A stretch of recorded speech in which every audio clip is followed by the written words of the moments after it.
بسم اللہ الرحمن الرحیم۔ السلام علیکم ناظرین گرامی، حضرت ام سلمہ رضی اللہ تعالی عنہا، کیا آپ جانتے ہیں کہ حضرت ام سلمہ رضی اللہ تعالی عنہا کون ہیں؟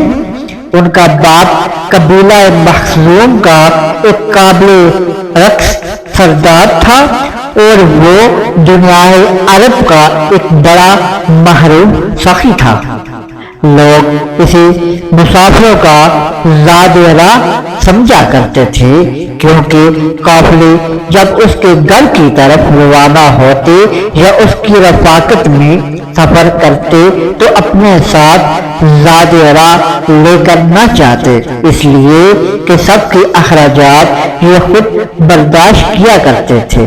حضرت ام سلمہ رضی اللہ تعالی عنہا کے خاوند عبداللہ رضی اللہ تعالی عنہ بن الاسد کا شمار ان 10 صحابہ کرام رضوان المجمعین میں ہوتا ہے جو سب سے پہلے مسلمان ہوئے تھے۔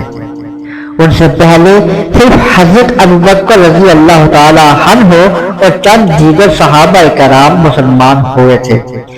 حضرت ام سلمہ رضی اللہ تعالی عنہ اپنے شوہر کے ساتھ ہی مسلمان ہو گئی تھی اور ان کا شمار ان صحابیات میں ہوتا تھا جنہیں اسلام قبول کرنے میں سبقت حاصل ہے۔ حضرت ام سلمہ رضی اللہ تعالی عنہا اور ان کے شوہر کے اسلام قبول کرنے کی خبر جنگل کی آگ کی طرح چاروں سو پھیل گئی۔ قریش غصے میں آ کر ان دونوں کو ایسی دردناک سزائیں دینے لگے جس سے مضبوط چٹانیں بھی لرز جائیں، لیکن ان کے پائے استقلال میں کوئی لغزش پیدا نہ ہوئی اور نہ ہی ان کی طبیعت میں کوئی اضمحلال پیدا ہوا اور نہ ہی یہ کسی تردد کا شکار ہوئے۔ جب صحابہ کرام رضی اللہ تعالی عنہ مصائب کی چکی میں بری طرح پستے لگے تو رسول اللہ صلی اللہ علیہ وآلہ وسلم نے اپنے صحابہ کرام والمجمعین کو حبشہ کی طرف ہجرت کر جانے کی اجازت دے دی۔ ان مہاجرین میں تو یہ دونوں میاں بیوی بھی تھے۔ حضرت ام سلمہ رضی اللہ تعالی عنہا اور آپ کے خاوند اپنا معزز گرہانہ اور عالی شان گھر چھوڑ کر اللہ سبحانہ و تعالی کی خوشنودگی حاصل کرنے کے لیے ایک اندیکھی منزل کی طرف روانہ ہو گئے۔ باوجود جو کہ حضرت ام سلمہ رضی اللہ تعالی عنہا اور آپ کے شوہر کو حبشہ کے حکمران نجاشی کی مکمل حمایت حاصل تھی، پھر بھی ان کی دلی تمنا تھی کہ وہ مبارک گھڑی کب آئے گی کہ جب وہ مرکز نزول وحی مکہ معظمہ بجسم خود دیکھیں گے اور منبع ہدایت حضرت محمد مصطفیٰ صلی اللہ علیہ وآلہ وسلم کی زیارت کریں گے۔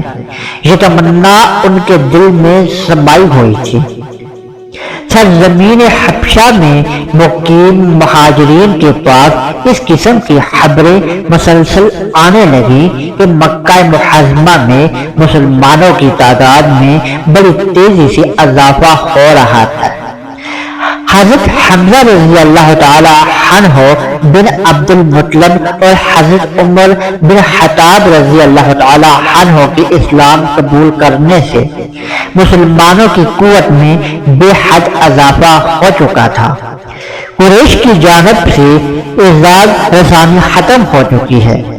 یہ سن کر مہاجرین نے اطمینان کی سانس لی اور ان میں چند ایک نے مکہ معظمہ واپس جانے کا عزم کر لیا اور کشاں مکہ معظمہ میں روانہ ہو گئے۔ ان واپس آنے والوں میں ام سلمہ رضی اللہ تعالی عنہ اور آپ کا شوہر بھی تھا، لیکن ان واپس آنے والے مسلمانوں کو جلد ہی اس بات کا احساس ہو گیا کہ انہوں نے واپس آنے میں جلد بازی سے کام لیا۔ جو خبریں ان کے پاس پہنچ رہی تھی ان میں بہت زیادہ مبالغہ تھا۔ صحیح صورت حال یہ تھی کہ جب حضرت حمزہ رضی اللہ تعالی عنہ اور حضرت عمر رضی اللہ تعالی عنہ مسلمان ہوئے تو قریش اور زیادہ بڑک اٹھے اور انہوں نے مسلمانوں پر مزید ظلم ڈھانا شروع کر دیا، جس سے مسلمانوں کی مشکلات میں بے پناہ اضافہ ہو گیا۔ مشرکین مکہ مکرمہ میں آباد مسلمانوں کو ایسی دردناک سزائیں دیں جن کی مثال نہیں ملتی۔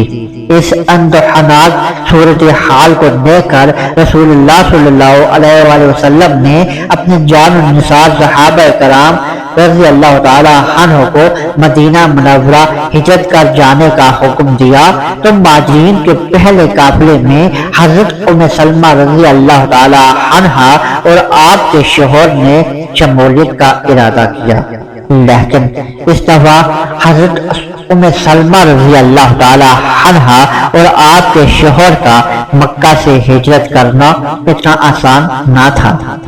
اس دفعہ انہیں انتہائی مشکلات کا سامنا کرنا پڑا۔ ہم یہاں مشکلات کی یہ کہانی حضرت ام سلمہ رضی اللہ تعالی عنہا کی زبانی آپ کو سناتے ہیں، اس لیے کہ جس طرح آپ اپنی بیتی وہ خود عمدہ پیرائی میں بیان کر سکتی ہیں، کوئی دوسرا اتنے اچھے اسلوب میں اسے بیان نہیں کر سکتا۔ حضرت ام سلمہ رضی اللہ تعالی عنہا فرماتی ہیں کہ جب حضرت ابو سلمہ رضی اللہ تعالی عنہ نے مدینہ ہجرت کر جانے کا عزم کر لیا تو انہوں نے مجھے ایک اونٹ پر سوار کیا۔ میرا ننھا بیٹا سلمہ میری گود میں تھا۔ انہوں نے اونٹ کی نکیل پکڑ کر سیدھا چلنا شروع کر دیا۔ ابھی ہم مکہ معظمہ کی حدود سے نکلنے نہ پائے تھے کہ میری قوم بنو مخزوم کے چند افراد نے ہمیں دیکھ لیا اور انہوں نے ہمارا راستہ روک لیا۔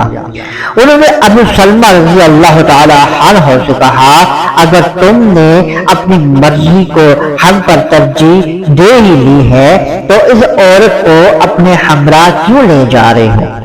یہ ہماری بیٹی ہے، ہم اسے تیرے ساتھ کسی دوسرے ملک جانے کی قطعاً اجازت نہیں دیں گے۔ پھر انہوں نے آگے بڑھ کر مجھے ان کے ہاتھ سے چھین لیا۔ جب میرے سرتاج شوہر کی قوم بنو اسد نے یہ منظر دیکھا کہ مجھے اور میرے بیٹے کو چھین کر لیے جا رہے ہیں تو وہ غضبناک ہو گئے۔ انہوں نے کہا، اللہ کی قسم، ہم تمہارے قبیلہ کی اس عورت کے پاس یہ بچہ نہیں رہنے دیں گے۔ تم اسے ہمارے قبیلہ کے مرد سے زبردستی چھین کر لیے جا رہے ہو۔ یہ ہمارا بیٹا ہے، اس پر ہمارا ہی حق ہے۔ پھر وہ میرے بیٹے کو مجھ سے چھین کر اپنے ساتھ لے گئے۔ یہ صورتحال میرے لیے ناقابل برداشت تھی۔ ہمارا شہرازہ بکھر گیا، شوہر مدینہ روانہ ہو گیا، بیٹے کو بنو عبد الاسد کے ساتھ لے گئے اور مجھے میری قوم بنو مخزوم نے زبردستی اپنے پاس رکھ لیا۔ ہمارے درمیان پل بھر میں جدائی ڈال دی گئی۔ ان روح فرسا صدمات کو برداشت کرنے کے لیے تنہا رہ گئے۔ میں غم غلط کرنے کے لیے ہر صبح اس مقام پر جاتی جہاں جدائی کا یہ واقعہ پیش آیا تھا۔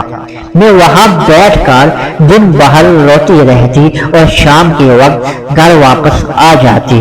تقریباً 1 سال تک یہ سلسلہ جاری رہا۔ میں ایک دن وہاں بیٹھی رو رہی تھی کہ میرا ایک چچا زاد بھائی میرے پاس سے گزرا۔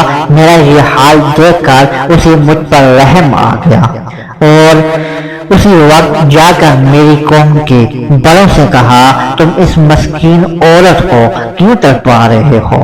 کیا تم اس کی حالت نہیں دیکھ رہے کہ یہ اپنے شوہر اور بیٹے کے غم میں کس قدر بے چین ہے؟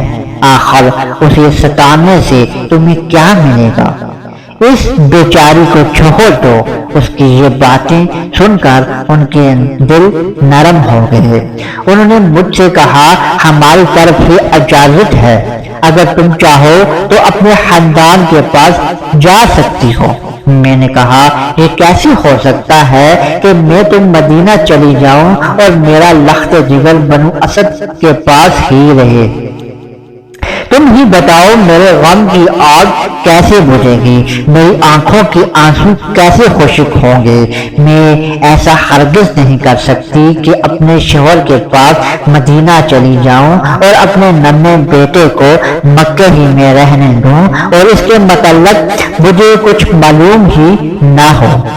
مجھے اس غم میں مبتلا دیکھ کر کچھ لوگوں کے دل میں نرمی پیدا ہو گئی اور بنو اسد سے اس سلسلہ میں بات کی، وہ بھی راضی ہو گئے۔ انہوں نے میرا بیٹا مجھے واپس کر دیا۔ میں نے سوچا اب مجھے فوراً یہاں سے نکل جانا چاہیے کہ کہیں اور رکاوٹ پیدا نہ ہو جائے۔ میں نے جلدی تیاری کی، بیٹا گود میں لیا، اونٹ پر سوار ہوئی اور سوئے مدینہ اکیلی چلی پڑی۔ مخلوق خدا میں بیٹے کے علاوہ کوئی بھی میرے ساتھ نہ تھا۔ جب میں مقام تیغ پر پہنچی تو وہاں عثمان بن طلحہ ملے۔ انہوں نے کہا اے زاد مسافر کی بیٹی کہاں جا رہی ہو؟ میں نے کہا مدینہ منورہ اپنے خاوند کے پاس جا رہی ہوں۔ انہوں نے کہا کیا اس سفر میں تمہارے ساتھ کوئی نہیں؟ میں نے کہا بخدا میرے ساتھ اللہ تعالیٰ کے سوا کوئی نہیں۔ اللہ کی قسم اب میں تمہیں مدینہ پہنچا کر واپس آؤں گا۔ پھر اس نے اونٹ کی نکیل پکڑی اور آگے چل دیے۔ اللہ کی قسم میں نے عرب میں اس سے زیادہ نیک دل اور شریف انسان نہیں دیکھا۔ جب یہ ایک منزل طے کر لیتے تو میرے اونٹ کو بٹھا دیتے، پھر دور ہٹ جاتے۔ جب میں نیچے اتر جاتی تو وہ اونٹ پر سے عہدت اتار لیتے اور اسے کسی درخت کے ساتھ باندھ دیتے، پھر وہ خود کسی دوسرے درخت کے سائے میں جا کر لیٹ جاتے۔ جب روانگی کا وقت ہوتا تو یہ میرے اونٹ کو تیار کر کے میرے پاس لے آتے۔ جب میں اونٹ پر سوار ہو جاتی تو وہ اس کی نکیل پکڑ کر چل دیتے۔ وہ ہر روز اسی طرح میرے ساتھ حسن سلوک سے پیش آتے یہاں تک کہ ہم مدینہ منورہ پہنچ گئے۔ جب بنو عمرو بن خوف کی بستی نظر آئی تو انہوں نے مجھے کہا آپ کا خاوند اس بستی میں رہائش پذیر ہے، اللہ تعالیٰ کی برکت سے اس میں چلی جائیے۔ یہ کہا اور ہمیں وہاں چھوڑ کر مکہ معظمہ واپس لوٹ گئے۔ یہ منتشر گرہانہ بڑی طویل جدائی کے بعد پھر اللہ تعالیٰ کے فضل و کرم سے اکٹھا ہو گیا۔ اپنے خاوند کو دیکھ کر حضرت ام سلمہ رضی اللہ تعالی عنہا کی آنکھیں ٹھنڈی ہو گئیں اور حضرت ابو سلمہ رضی اللہ تعالی عنہ نے اپنی بیوی اور بیٹے کو صحیح سلامت دیکھ کر سکھ کا سانس لیا اور انتہائی مسرت کا اظہار فرمایا۔ پھر بے شمار واقعات پلک جھپکنے میں گزرنے لگے۔ غزوہ بدر میں حضرت ابو سلمہ رضی اللہ تعالی عنہ شریک ہوئے اور دیگر مسلمانوں کے ساتھ بڑی واضح کامیابی حاصل کر کے واپس لوٹے۔ غزوہ بدر کے بعد غزوہ احد میں شرکت کی اور اس میں پیش آنے والے مشکل حالات اور مصائب کا سامنا کیا۔ اس آزمائش میں بھی توفیق الہی سے پورے اترے۔ لیکن اس معرکہ میں انہیں ایک گہرا زخم لگا۔ علاج کرنے سے بظاہر تو وہ مندم ہو گیا، لیکن اندر سے زخم کچا رہ گیا۔ تھوڑے عرصے بعد جب وہ زخم دوبارہ تازہ ہو گیا تو حضرت ابو سلمہ رضی اللہ تعالی عنہ شدید تکلیف میں مبتلا ہو کر صاحب فراش ہو گئے۔ حضرت ابو سلمہ رضی اللہ تعالی عنہ نے علاج کے دوران اپنی بیوی سے کہا، ام سلمہ رضی اللہ تعالی عنہ، میں نے رسول اللہ صلی اللہ علیہ وآلہ وسلم کو یہ فرماتے ہوئے سنا ہے کہ اگر کوئی شخص مصیبت کے وقت صبر کرے اور ساتھ ساتھ یہ کلمات بھی کہے، الہی میں اپنی اس مصیبت میں تیری ذات اقدس سے اجر و ثواب کی تمنا رکھتا ہوں، الہی مجھے نعم البدل عطا کر، تو اللہ سبحانہ و تعالی دعا کو قبول کرتے ہوئے اسے نعم البدل عطا کر دیتے ہیں۔ حضرت ابو سلمہ رضی اللہ تعالی عنہ کافی عرصہ تک اس بیماری میں مبتلا رہے۔ ایک دن رسول اللہ صلی اللہ علیہ وآلہ وسلم صبح کے وقت آپ کی تیمارداری کے لیے تشریف لائے۔ آپ تیمارداری کر کے بھی واپس گھر کے دروازے تک پہنچے ہی تھے کہ حضرت ابو سلمہ رضی اللہ تعالی عنہ اللہ کو پیارے ہو گئے۔ رسول اللہ صلی اللہ علیہ وآلہ وسلم نے اپنے مبارک ہاتھ سے آپ کی آنکھیں بند کی اور آپ صلی اللہ علیہ وآلہ وسلم نے دعا کی، الہی ابو سلمہ رضی اللہ تعالی عنہ کو بخش دے اور اسے اپنے مقرب بندوں میں اعلیٰ مقام عطا کر اور اس کے لواحقین کو صبر جمیل کی توفیق دے اور انہیں اس کا نعم البدل عطا کر۔ اے پروردگار عالم، اسے اور ہمیں بخش دے اور اس کی قبر کو فراغ اور منور فرما۔ اس موقع پر حضرت ام سلمہ کو یہ دعا یاد آئی جو حضرت ابو سلمہ رضی اللہ تعالی عنہ نے رسول اکرم صلی اللہ علیہ وآلہ وسلم کے حوالے سے بیان کی تھی، تو اس نے فوراً اپنے رب سے التجا کی، الہی میں اپنی مصیبت میں تیری ذات اقدس سے اجر و ثواب کی نیت کرتی ہوں، لیکن اس کا دل یہ بات کہنے لیے آیا کہ آمادہ نہ ہو رہا تھا کہ وہ یہ کلمات کہے اور الہی مجھے ان کا نعم البدل عطا فرما۔ وہ دل میں یہ سوچ رہی تھی کہ ان کا نعم البدل کون ہو سکتا ہے۔ بہرحال چاروں ناچار انہوں نے یہ دعا، یہ کلمات مکمل کر لیے۔ حضرت ام سلمہ رضی اللہ تعالی عنہ کو پیش آنے والے اس حادثے پر مسلمانوں میں غم کی لہر دوڑ گئی اور ہمدردی کے طور پر آپ کو بیوائے عرب کے نام سے یاد کرنے لگے۔ حضرت ابو سلمہ رضی اللہ تعالی عنہ کی وفات کے بعد چھوٹی عمر، کثیرت اولاد کے علاوہ عزیز الاقارب میں بھی کوئی بھی بڑی عمر کا فرد موجود نہ تھا۔ اس صورتحال کے پیش نظر مہاجرین و انصار نے سوچا کہ حضرت ام سلمہ رضی اللہ تعالی عنہ کی نصرت ہمارا دینی فرض ہے، اس لیے ایام عدت گزر جانے کے بعد سب سے پہلے حضرت ابوبکر صدیق رضی اللہ تعالی عنہ نے نکاح کا پیغام بھیجا تاکہ انہیں مکمل تحفظ مل سکے، لیکن انہوں نے انکار کر دیا۔ پھر حضرت عمر بن خطاب رضی اللہ تعالی عنہ نے پیشکش کی، وہ بھی آپ نے قبول نہ کی۔ پھر چند دن گزر جانے کے بعد رسول اللہ صلی اللہ علیہ وآلہ وسلم نے پیشکش کی تاکہ ناتواں اولاد کو مکمل تحفظ مل سکے۔ حضرت ام سلمہ رضی اللہ تعالی عنہ نے عرض کی، یا رسول اللہ صلی اللہ علیہ وآلہ وسلم، میری تین معروضات ہیں، ایک تو میں انتہائی حسین عورت ہوں، مجھے اندیشہ ہے کہ آپ کو میری کوئی بات ناگوار گزرے اور آپ مجھ پر ناراض ہو جائیں اور میں اللہ تعالیٰ کی طرف سے کسی عذاب میں مبتلا ہو جاؤں، اور دوسری بات یہ ہے کہ میں ایک عمر رسیدہ ہوں، اور تیسری بات یہ ہے کہ میں والدار ہوں اور چھوٹے چھوٹے میرے بچے ہیں۔ یہ سن کر رسول اللہ صلی اللہ علیہ وآلہ وسلم نے ارشاد فرمایا، جہاں تک تیرے غسیل ہونے کا تعلق ہے میں اللہ تعالیٰ سے دعا کروں گا انشاءاللہ تیری یہ عادت کا کفور ہو جائے گی۔ جہاں تک عمر رسیدہ ہونے کی بات ہے، اب میں بھی تیری طرح عمر رسیدہ ہی ہوں، اور جو آپ نے عیالداری کا تذکرہ کیا ہے تو اس لیے میں تو پیشکش کر رہا ہوں تاکہ ان کی ذمہ داری لے کر آپ کو اس پریشانی سے نجات دوں۔